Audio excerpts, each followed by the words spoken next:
This serology interpretation. So for hepatitis serology, there are basically three parameters that we look at. So for the first thing, we have the hepatitis B.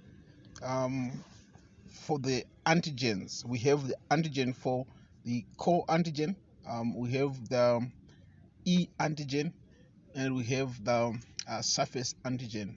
So the core antigen is not expressed in blood, so we don't usually talk about that.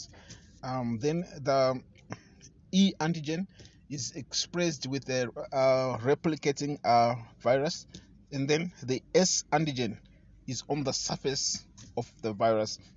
So any infection would cause the hepatitis S antigen to be in the body. Any vaccines will also cause the hepatitis B surface antigen to be in the body. Then, so if we are talking about distinguishing the infection from the like vaccination, so infection, the hepatitis B surface antigen is positive, like from the top here. Hepatitis B surface antigen is positive.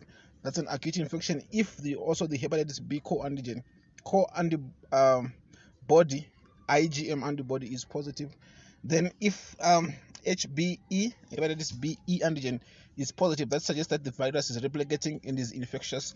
That patient is an infectious patient. Then with chronic infection, this is when you find that the core antigen is now IgG positive and the hepatitis surface antigen is still positive. So this is a chronic infection. As long as the surface antigen is still present, that signifies an underlying infection. Then after a vaccination, we give during a vaccination we just give the hepatitis B surface antigen, and if the body, if it responds with protection, there will be hepatitis B surface antibody positive. And because there is no hepatitis B core antigen that has been given, the hepatitis B core antibody will be negative.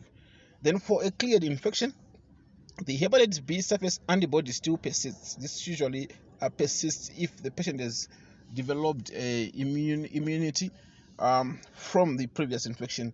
Then the hepatitis B core antibody also is also present.